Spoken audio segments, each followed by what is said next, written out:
A lot of people inside Vanderbilt and a lot of people in the media can see him going bowling. I don't think it's that hot of a take, personally. I don't think it's that hot of a take. It'd be the first time they went bowling since 2018, though. Let's jump into it. All right, we got a ceiling, we've got a floor, we've got a prediction. That's going to be a nightmare to edit because I introduced Vanderbilt and then just talked about random things. Oh, that is fair. Vanderbilt Commodores. I need to stop drinking this. It's making me burp. 7th team in the East. Ceiling for Vanderbilt, 9-3. Floor for Vanderbilt, 3-9. Prediction for the Vanderbilt Commodores officially here in 2023 is 5-7. 5-7 for the Vanderbilt Commodores. Wins against Hawaii, Alabama A&M, UNLV, Wake Forest, and Missouri. My losses are Florida, Kentucky, Tennessee, South Carolina, Ole Miss, Auburn, and Georgia. All right. I got toss-ups against Kentucky, Florida, Auburn, Missouri, and Wake Forest. A lot of toss-ups for this Vandy team. I think they pull it off. I think they pull it off against Wake Forest. What did you say the ceiling was? 9-3. Not happening. 9-3. I said my ceiling was 6-6.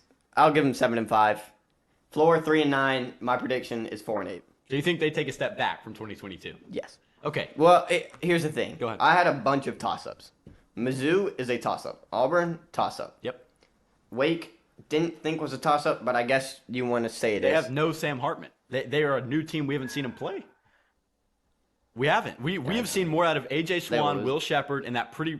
It's a toss-up. It's a toss-up. If you lose Sam Hartman and A.T. Perry, that's a toss-up. Yeah.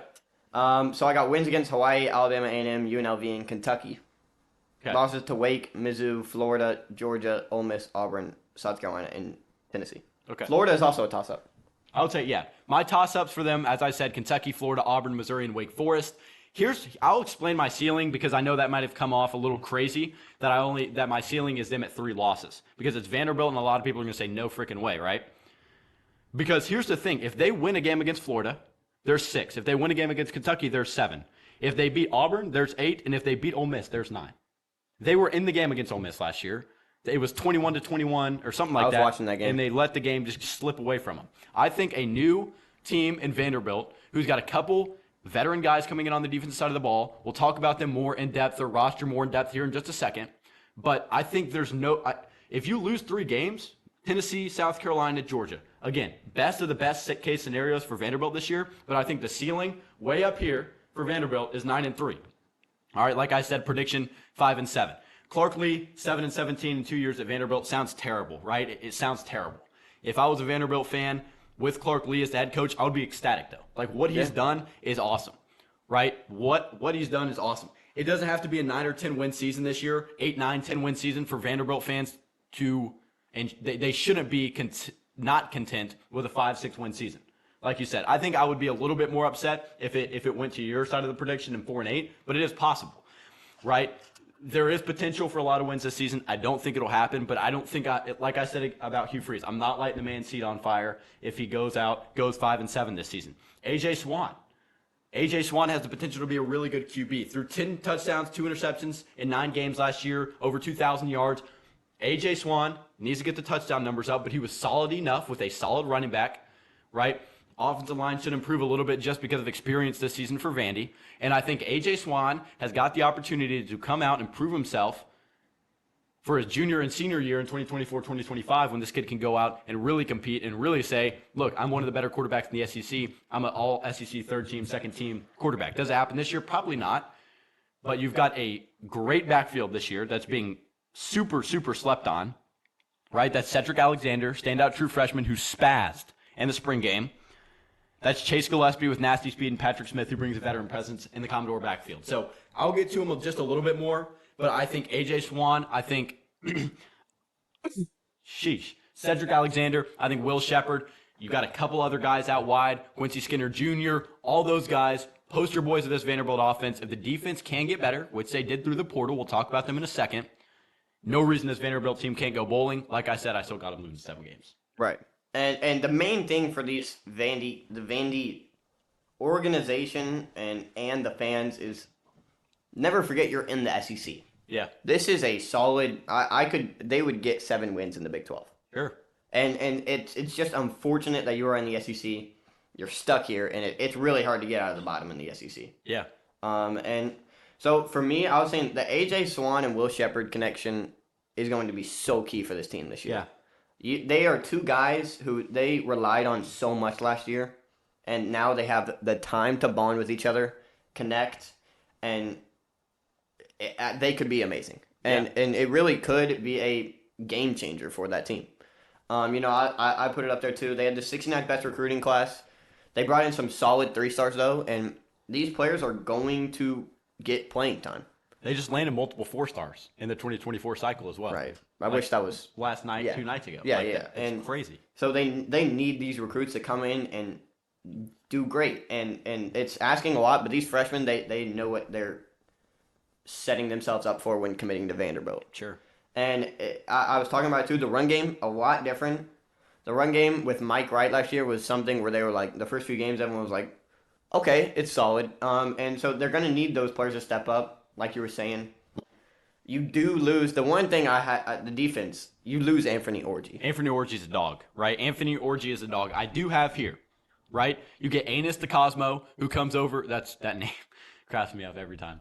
Anis DeCosmo comes over from Stanford. Comes over from Stanford. He should be a guy who gets reps in the linebacking core almost immediately. Not to mention the 4-star transfer Prince Colley, who comes over from Notre Dame. Right, and the theme of that is those are two really good academic schools. So what I have down here, yes, they have the 85th best transfer class in the 2023 cycle. Right, they got 3 solid commits on defense. They got a couple D2 and lower level transfers up to Vanderbilt this year. Right, and it's so hard for Stanford, for Vanderbilt, for even a Duke, if you want to talk about them just a little bit. It's hard to get these guys into their program just because of the academic restrictions we see. It's known in college football. It's a hard job at Vanderbilt because it's hard to recruit. But I think he's doing the best he can.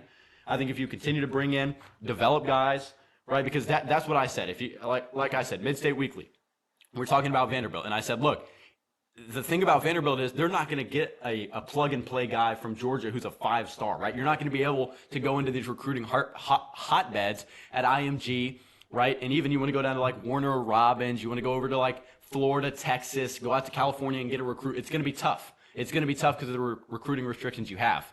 But Clark Lee's got to get these solid 3-4-star guys in the program, continue to develop them. I think A.J. Swan's a great start. That's a former 4-star QB who's an Elite 11 participant. That's a perfect guy for this Vanderbilt program. I think he's going to be great this year.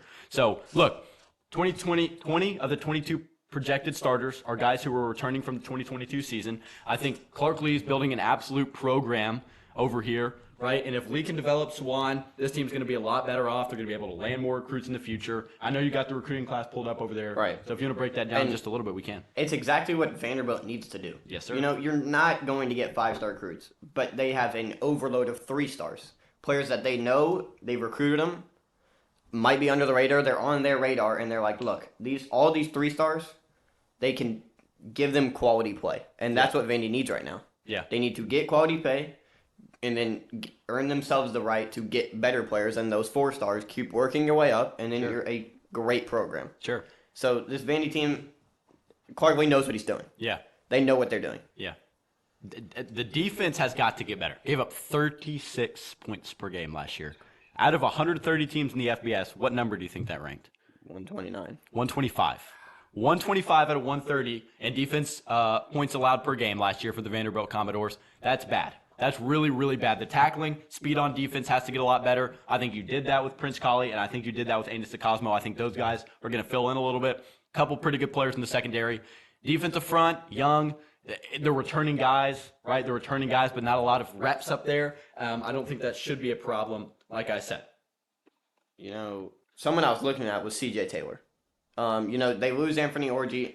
C.J. Taylor last year had around, I don't remember, but he was like their second leading tackler.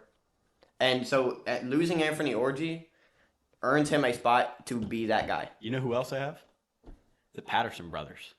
The Patterson brothers. Kane Patterson, CPA high school down there. Went to Clemson, got a few reps on their dominant teams. They went to the college football playoff. They had a good defense when Brian Breezy, what is that linebacker's name? He targeted Justin Fields in the 2018 college football playoff. Skalski?